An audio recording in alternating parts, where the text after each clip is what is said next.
Hello বন্ধুরা, এবার যে চ্যাপ্টারটি হবে সেটা হলো চ্যাপ্টার 9, বায়োমলিকিউলস বা জৈব অণুসমূহ। তো এই চ্যাপ্টারে আমরা কি পড়বো? এই চ্যাপ্টারে যেগুলো পড়বো সেগুলো হলো যে জীবের দেহে যে সমস্ত বিশেষ অণুসমূহ থাকে, যেমন কার্বোহাইড্রেট, প্রোটিন, ফ্যাট, স্নেহ পদার্থ, তারপর উৎসেচক, এদের গঠন, এদের কাজ, তারপর এরা দেহে কী কাজ করে থাকে, ইত্যাদি বিষয়ে গুরুত্বপূর্ণ ভূমিকা পড়ে থাকবে এই চ্যাপ্টারে। তো শুরু করা যাক চ্যাপ্টারটি। এই জীবমণ্ডলে অনেক ধরনের জীববৈচিত্র্য দেখা যায়। এখন মনের মধ্যে প্রশ্ন জাগে, সব সজীব জীব কি একই রাসায়নিক উপাদানে তৈরি, অর্থাৎ মৌল এবং যৌগ? যে জীবমণ্ডলে তো অনেকগুলো জীব আছে, পৃথিবীর মধ্যে অনেকগুলি জীব আছে, যে প্রাণী কিংডম যেটা, সেখানে আমরা পড়েছি যে কত জীব আছে সেখানে, যে পরিফেরা, নিডারিয়া, টিনোফেরা, প্ল্যাটিহেলমিনথিস, অ্যাসক্লেমিনথিস, তারপর একানোডার্মাটা, হেমিকর্ডাটা, কর্ডাটা, কত রকমের জীব দেখেছি। তারপরে সেখান থেকে আবার আরও অনেক ভাগ, সেখান থেকে ম্যামালিয়া, আরও অনেক ভাগ আছে। তো এই যে এত ধরনের জীব আছে, তো প্রত্যেকটা জীবের কি একই রকমের রাসায়নিক উপাদান তৈরি? সবাই কি একই রকমের রাসায়নিক পদার্থ দিয়ে তৈরি, একই রকমের মৌল ও যৌগ নিয়ে গঠিত? সেটা একটা ভাবার বিষয়। তো কিভাবে মৌলগুলির বিশ্লেষণ করতে হয় তা তোমরা রসায়নবিদ্যায় শিখেছ। উদ্ভিদ কলা, প্রাণী কলা এবং অণুজীবে লেই মাইক্রোবিয়াল পেস্ট নিয়ে আমরা যদি এ ধরনের বিশ্লেষণ করি, তাহলে কার্বন, হাইড্রোজেন, অক্সিজেন এর মতো মৌলসমূহ এবং সজীব কলার প্রতি একক ভরে তাদের পরিমাণ আমরা জানতে পারি। এখন যদি জড় পদার্থ যেমন একখণ্ড মাটি নিয়ে একই পরীক্ষা করি, তাহলেও আমরা একই ধরনের মৌলগুলোর তালিকা পাব। তো রসায়নশাস্ত্র থেকে আমরা জানি যে কীভাবে কোনো একটা জীবের মধ্যে কী কী অণুসমূহ আছে, তা রসায়ন শাস্ত্রের মাধ্যমে আমরা জানতে পারি। সেগুলো কোনো একটা জীবকে সহজে পরীক্ষা করে তার মধ্যে কী কী মৌল আছে সেগুলো জানা যেতে পারে। তো কোনো একটা উদ্ভিদ কলা নিয়ে, উদ্ভিদের কোনো একটা কলা নিয়ে, যেটাকে ক্যালাস বলে, বা কোনো একটা কলা, কোনো একটা অংশ নিয়ে যদি পরীক্ষা করা, লে তৈরি করা হয়, বা প্রাণী দেহের কোনো একটা কলা নিয়ে সেটাকে যদি লে কোষ, অনেকগুলি কোষ নিয়ে যে কলা গঠিত হয় সেই কলা নিয়ে যদি একটা লে তৈরি করা হয়, বা অণুজীব, বিভিন্ন রকমের যে মাইক্রো অর্গানিজম আছে, মনেরা বা প্রোটিস্টা, তাদেরকে নিয়েও যদি লে তৈরি করা হয় এবং তারপর যদি তাদের পরীক্ষা করি, তো পরীক্ষা করে যে সমস্ত রাসায়নিক পদার্থ পাবো, যেমন কার্বন, সিলিকন, তারপর যে সমস্ত রাসায়নিক পদার্থ পাবো, ঠিক একই রকমভাবে যদি আমাদের যে মৃত্তিকা আছে পৃথিবীর উপরিভাগে, সেই মৃত্তিকাকে নিয়ে যদি পরীক্ষা করি, তো ঠিক একই রকমের পদার্থ পাওয়া যাবে। মাটির মধ্যেও ঠিক একই রকমের কার্বন, সিলিকন, তারপর অন্য যে সমস্ত কণা আছে, অন্য যে সমস্ত মৌল আছে, ঠিক একই রকমভাবে উদ্ভিদ কলা, প্রাণী কলা, অণুজীবের লে তৈরি করে যদি পরীক্ষা করা হয়, তো সেই একই রকমের পদার্থ পাওয়া যাবে। অর্থাৎ এ থেকে বোঝা যাচ্ছে কি, যে মাটির মধ্যেও যে উপাদান দিয়ে তৈরি, আমাদের উদ্ভিদ দেহ, প্রাণী দেহ, অণুজীবের দেহ একই রকমের পদার্থ দিয়ে তৈরি, একই রকমের মৌল দিয়ে তৈরি। এই দুটি তালিকার মধ্যে পার্থক্য কোথায়? তাহলে পার্থক্যটা কোথায়? যদি মাটির মধ্যে যা আছে, আমাদের উদ্ভিদ দেহ, প্রাণী দেহ ইত্যাদির মধ্যে যদি একই রকমের পদার্থ থাকে, একই রকমের মৌল থাকে, তাহলে পার্থক্যটা কোথায়? সুনিশ্চিতভাবে বলতে গেলে তেমন কোনো পার্থক্য পাওয়া যায় না। মাটির মধ্যে যেসব মৌল বর্তমান, সজীব কোষের মধ্যেও সেসব মৌল বর্তমান, এবং স্পষ্টভাবে এটা বলাও যেতে পারে যে তেমন কোনো পার্থক্যও নেই। মাটির মধ্যেও যা আছে, একটা সজীব বস্তু, সে উদ্ভিদ হোক, প্রাণী হোক, অণুজীব হোক, একই পদার্থ আছে, একই মৌল আছে। যাই হোক, সূক্ষ্মভাবে পরীক্ষা করলে দেখা যায় যে অন্যান্য মৌলের সাপেক্ষে কার্বন ও হাইড্রোজেনের আপেক্ষিক প্রাচুর্য মাটির মধ্যে যতটুকু থাকে, যে কোনো সজীব বস্তুতে তার থেকে বেশি থাকে। যে পরিমাণের পার্থক্য, মৌল একই থাকে, কার্বন, হাইড্রোজেন, সিলিকন একই রকমের মৌল থাকে, শুধুমাত্র পরিমাণের পার্থক্য। যে সজীব দেহে যদি পরীক্ষা করি, তো তার মধ্যে কার্বন, হাইড্রোজেন ইত্যাদি যে মৌলগুলি আছে, তাদের যে আপেক্ষিক পরিমাণ সেটা একটু বেশি থাকে, মাটিতে একটু কম থাকে। পরিমাণের পার্থক্য, কিন্তু মৌল সেই একই। তাহলে এই যে বেসিক যে পার্টটা, সেখানে কি বলা হয়েছে, যে এতগুলো যে জীব দেখা যাচ্ছে, প্রাণী কিংডমে এতগুলো ভাগ পড়লাম, পরিফেরা, নিডারিয়া থেকে শুরু করে একেবারে ম্যামেলিয়া পর্যন্ত, তো এতগুলো জীবের প্রত্যেকটি জীব একই রকমের রাসায়নিক পদার্থ দিয়ে তৈরি, একই রকমের রাসায়নিক যৌগ দিয়ে তৈরি। তো সেগুলো আমরা রাসায়নিক পরীক্ষার মাধ্যমে সহজে জানতে পারি, যে কোনো একটা জীব, সে উদ্ভিদ হোক, প্রাণী হোক, অণুজীব হোক, তার লে তৈরি করে যদি পরীক্ষা করি, তাহলে কী কী মৌল আছে আমরা জানতে পারি। ঠিক একই রকমভাবে মাটিকেও যদি পরীক্ষা করি তা থেকেও জানতে পারি, এবং দেখা যায় যে মাটিতেও যে পদার্থ দিয়ে তৈরি, যে মৌল দিয়ে তৈরি, ঠিক একই রকমের মৌল সেই সজীব কলার মধ্যেও পাওয়া যায়। সব একই রকম মৌল পাওয়া যায়। তাহলে পার্থক্যটা কি? পার্থক্যটা মৌল একই হলেও তাদের পরিমাণটা একটু পার্থক্য আছে। যে সজীব দেহে যে কার্বন ও হাইড্রোজেনের পরিমাণটা সেটা একটু বেশি হয় মাটির তুলনায়। তো সেটা শেষের দিকে লিস্টও আছে, সেই লিস্ট থেকে সহজে সেটা বোঝা যাবে। এবার রাসায়নিক উপাদানের বিশ্লেষণ কিভাবে করা হয়, how to analyse chemical composition. যে আমরা তো পড়লাম যে রাসায়নিক বিক্রিয়ার মাধ্যমে, রাসায়নিক প্রক্রিয়ার মাধ্যমে আমরা উদ্ভিদ, প্রাণী বা সজীব অণুজীবের মধ্যে কী কী রাসায়নিক পদার্থ আছে সেগুলো জানতে পারি, কিন্তু কিভাবে জানবো সেই পদ্ধতিটা এবার দেওয়া আছে এখানে। একইভাবে আমরা প্রশ্ন করতে পারি যে কোন ধরনের জৈব যৌগ সজীব বস্তুর মধ্যে পাওয়া যায়। এর উত্তর কিভাবে খুঁজবে? এর উত্তর পাওয়ার জন্য রাসায়নিক বিশ্লেষণ করতে হবে। যে কোন ধরনের জৈব যৌগ আছে, যে প্রথমে যে পদার্থ দেখলাম বা মৌল দেখলাম, তো জৈব যৌগ কোন ধরনের আছে সজীব বস্তুর মধ্যে, সো সেটা জানার জন্য কি আমাদেরকে রাসায়নিক বিশ্লেষণ করতে হবে। যে একটা জীবের মধ্যে তো অনেক আমরা খাবার খাচ্ছি, তো সেই খাবারের মধ্যে থেকে কী কী আমরা গ্রহণ করছি, আত্তীকরণ করছি, আমাদের দেহটা কী নিয়ে গঠিত, অন্য কোনো জীবদেহ কী নিয়ে গঠিত, সেটা জানার জন্য কি আমাদের রাসায়নিক বিশ্লেষণ করতে হবে। তো কিভাবে করব? যে আমরা যে কোনো একটি সজীব কলা, সবজির বা যকৃতের একটা টুকরো নিলাম, তারপর সেটিকে ট্রাইক্লোরো অ্যাসিটিক অ্যাসিডের সাথে মর্টার ও পেস্টেলের সাহায্যে চূর্ণ করা হলো। যে এখানে দুটো, একটা সবজির টুকরো নিতে পারি উদ্ভিদের কলা হিসাবে সেটাকে, এবং প্রাণী কলা হিসাবে যকৃতের একটা টুকরো নিলাম কোনো একটা জায়গা থেকে, এবং তারপর সেটাকে কী হলো যে তার মধ্যে মর্টার এবং পেস্টাল বলতে যে যে বাড়িতে যে রান্নাঘরে লোহার তৈরি একটা অংশ থাকে, যে কোনো একটা রসুন পেঁয়াজ এগুলোকে বাটতে থাকে, সেইগুলোকে মর্টার আর পেস্টাল বলে। তো এর মধ্যে সেই সজীব কলাটা নিয়ে তার মধ্যে ট্রাইক্লোরো অ্যাসিটিক অ্যাসিড যুক্ত করে, trichloro acetic acid CCl3 trichloro আর COOH CCOOH trichloro acetic acid যেটা আছে সেটা এর মধ্যে যুক্ত করলাম, এবং তারপর মর্টার এবং পেস্টেলের সাহায্যে তাকে মিশ্রিত করলাম যাতে ভালোভাবে একটা লে তৈরি হয়। তো এর ফলে আমরা একটি পুরু কাই স্লারি পাই বা লে পাই। যদি এটাকে এখন মিহি কাপড় বা তুলোর মধ্যে দিয়ে ছেঁকে নিই তাহলে আমরা দুটো অংশ পাই। প্রথমাংশে পরিশ্রুত তরল বা প্রায়োগিক অংশ, অ্যাসিডে দ্রাব্য পদার্থসমূহ, এবং দ্বিতীয় অংশ অধক্ষেপ বা অ্যাসিড অদ্রাব্য অংশ।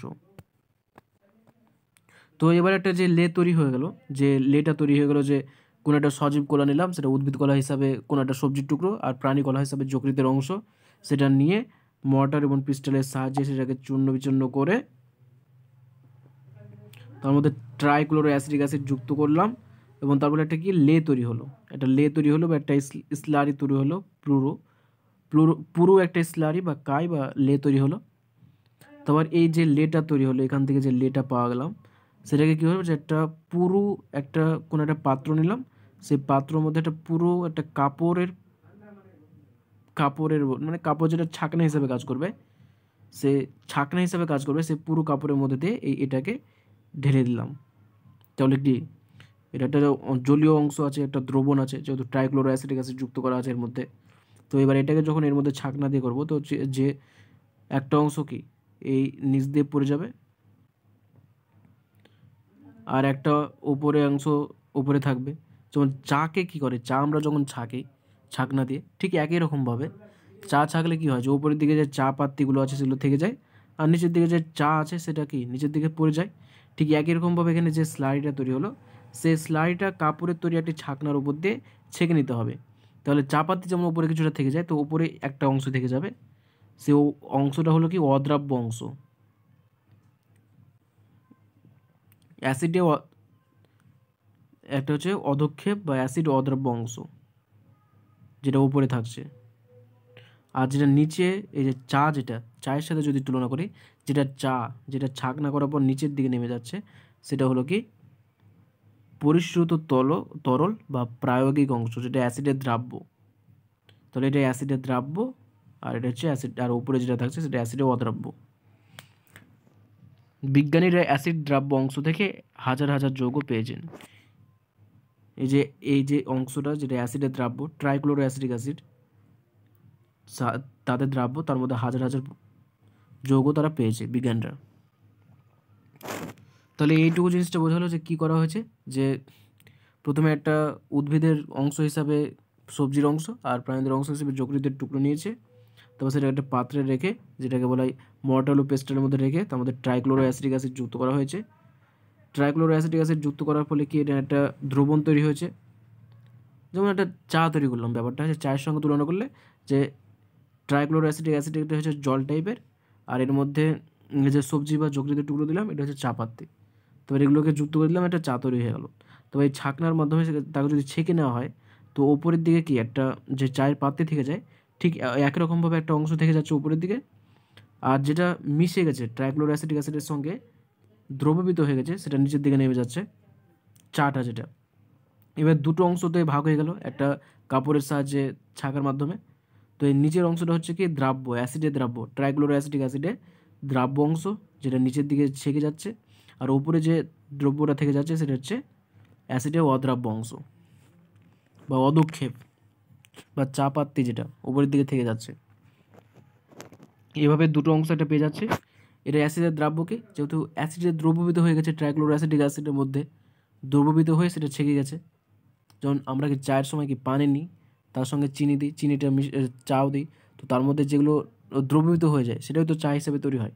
ঠিক একই রকমভাবে কি এখানে ট্রাইক্লোরো অ্যাসিডের সঙ্গে যুক্ত হয়ে গেছে সেটা, মানে এটা দ্রবীভূত হয়ে গেছে, তাই এটাই হলো অ্যাসিডের দ্রাব্য অংশ, এই যে নিচের অংশটা।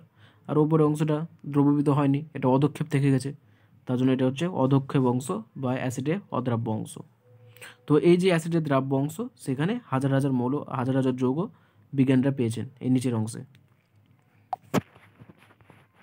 তাহলে বোঝা গেল যে দুটো অংশে ভাগ হয়ে গেল, উপরেরটা হচ্ছে অ্যাসিডের অদ্রাব্য আর নিচেরটা হচ্ছে অ্যাসিডের দ্রাব্য। চায়ের সঙ্গে তুলনা করলে সহজে বোঝা যাবে। এবার কি একটি সজীব কলার নমুনাকে কিভাবে বিশ্লেষণ করে এক একটি জৈব যৌগ শনাক্ত করা যায় তা তোমরা উপরের শ্রেণীতে গিয়ে জানবে। এবার তার মধ্যে যে অ্যাসিডের দ্রাব্য অংশ, অ্যাসিডের অদ্রাব্য অংশ, দুটো অংশ আলাদা হয়ে গেছে। তো অ্যাসিডের দ্রাব্য অংশের মধ্যে তো হাজার হাজার যৌগ আছে, তো কী কী যৌগ আছে, কিংবা অ্যাসিডের অদ্রাব্য যৌগের মধ্যে কী কী যৌগ আছে, সেগুলো আবার আরও সূক্ষ্মাতিসূক্ষ্ম বিশ্লেষণ করার জন্য সেটা উঁচু ক্লাসে, সেটা এই ক্লাসে নেই। এখানে এটা বলা প্রয়োজন যে যৌগসমূহের নিষ্কাশনের পর যতক্ষণ না অন্য সব যৌগ থেকে নির্দিষ্ট যৌগটিকে পৃথক করা যাচ্ছে, ততক্ষণ পর্যন্ত বিভিন্ন পৃথকীকরণ কৌশলের সাহায্যে নিষ্কাশিত যৌগগুলোর পৃথকীকরণ প্রক্রিয়া চলে। অন্যভাবে বলতে গেলে এটি হলো যৌগের পৃথকীকরণ এবং এর বিশুদ্ধকরণ। যে এটা একটা বলা হয়েছে যে অনেকগুলো তো যৌগ পাওয়া যাচ্ছে, অ্যাসিডের দ্রাব্য অংশের মধ্যে অনেকগুলো যৌগ আছে, অ্যাসিডের অদ্রাব্য অংশের মধ্যে অনেকগুলো যৌগ আছে। এর অনেকগুলো যৌগ কি কি, সেগুলো যতক্ষণ পর্যন্ত আলাদা আলাদা হয়ে যাচ্ছে, একটা একটা করে আলাদা আলাদা হয়ে যাচ্ছে, ততক্ষণ পর্যন্ত এটা করা হয়। এবং তার জন্য কি এটা হচ্ছে পৃথকীকরণ পদ্ধতি আর বিশুদ্ধকরণ পদ্ধতি, যে পৃথকও হয়ে যাচ্ছে আর তার সাথে সাথে বিশুদ্ধ হয়ে যাচ্ছে। এবং যখন সম্পূর্ণরূপে প্রত্যেকটা যৌগ জানা হয়ে যায় যে কী কী আছে, তখন পরীক্ষাটাকে শেষ করা হয়, এবং এইগুলো উঁচু ক্লাসে, এখানে নেই।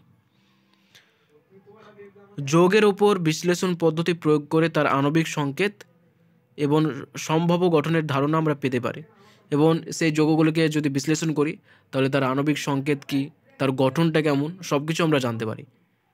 এবং এগুলো প্রত্যেকটা উঁচু ক্লাসে আছে। এখানে জাস্ট বলা হয়েছে যে কী কী হতে পারে, যে অ্যাসিডের দ্রাব্য অংশ, অ্যাসিডের অদ্রাব্য অংশ দুটো পেলাম, সেই দুটোর মধ্যে কী কী যৌগ আছে, সেই যৌগগুলির গঠন কেমন, তার প্রত্যেকটাকে আলাদা আলাদা করা ইত্যাদি করা যেতে পারে।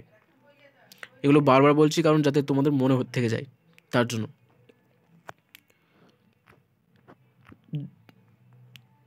সজীব কলা থেকে কার্বনের যে সমস্ত যৌগ আমরা পাই তাদেরকে জৈব অণু বা বায়োমলিকিউল বলে। এই যে সজীব কলার মধ্যে তো অনেকগুলোই জৈব যৌগ পাওয়া যায়, হাজার হাজার জৈব যৌগ আছে।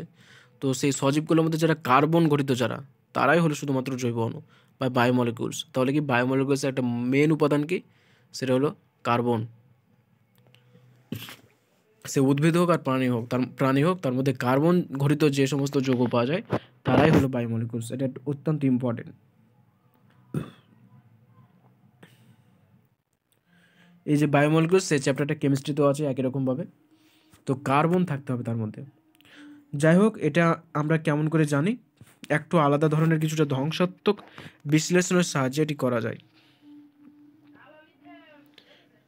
যে যে কার্বন যে আছে জৈব অণু বা বায়োমলিকুলসের মধ্যে যে কার্বন থাকবে সেটা আমরা কি করে জানবো? তার জন্য একটা আলাদা বিক্রিয়া করা হয়, একটা আলাদা ধ্বংসাত্মক বিশ্লেষণ করা হয়। তো সেটা কি করা হয় এবার দেওয়া আছে, সেটা যে কার্বন যে আছে সেটা কি করে জানা যাবে। তো দেখা যাক কি আছে। সজীব কলার একটা ছোট খণ্ড ওজন করা হলো, যাকে আমরা আর্দ্র ওজন বলি, এবং তাকে শুষ্ক করা হলো। যে কোনো একটা সজীব অংশ নেওয়া হলো, সেটা উদ্ভিদের অংশ হতে পারে, কোনো সবজির অংশ, বা প্রাণী হিসেবে যকৃতের অংশ হতে পারে, যেটা হচ্ছে শুষ্ক ওজন। এই যেটা হলো আর্দ্র ওজন। তারপর তাকে শুষ্ক করা হলো। শুষ্ক মানে কি? তার মধ্যে যতক্ষণ পর্যন্ত পুরো শুকিয়ে যাবে, যেটাকে বলা হয়, সেই শুকানো হলো তাকে। এখন এর মধ্যেকার সমস্ত জল বাষ্পীভূত হয়ে যাবে। শুষ্ক করা হলো মানে তার মধ্যে সমস্ত আর্দ্র ছিল, তাকে শুষ্ক করা হলো মানে কি তার মধ্যে যে সমস্ত জল ছিল সেই জলের অংশটা পুরো বাইরে বেরিয়ে যাবে।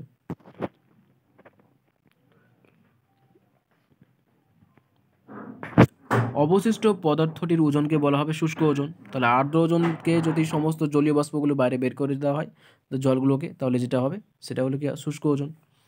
এখন যদি ওই পদার্থটিকে পুড়িয়ে দেওয়া হয়, তাহলে কার্বনের সমস্ত যৌগগুলো জারিত হয়ে এখান থেকে বেরিয়ে যাবে কার্বন ডাইঅক্সাইড এবং জল রবে।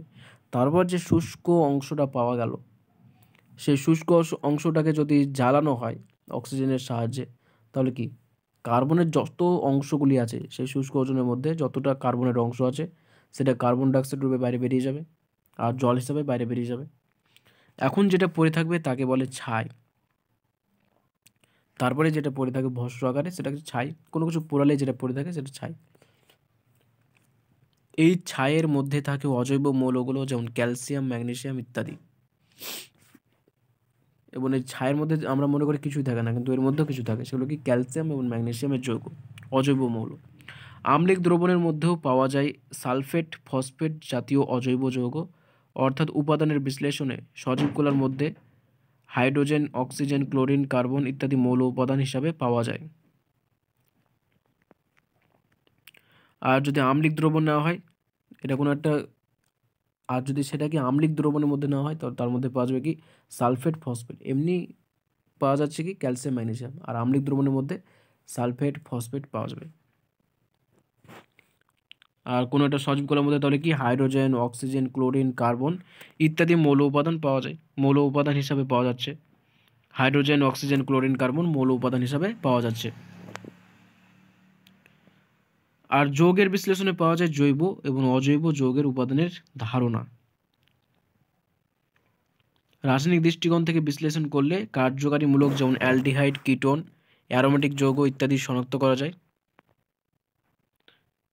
কিন্তু জীববিদ্যার দৃষ্টিকোণ থেকে আমরা এই যৌগগুলোকে অ্যামিনো অ্যাসিড, নিউক্লিওটাইড, ক্ষার, ফ্যাটি অ্যাসিড ইত্যাদিতে ভাগ করতে পারি।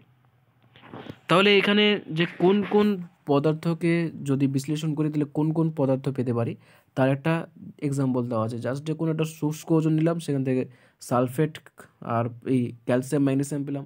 যদি সেটা অ্যাসিডিক দ্রবণে নেওয়া হয় তাহলে সেটা সালফেট, ফসফেট জাতীয় অজৈব যৌগ পাবো।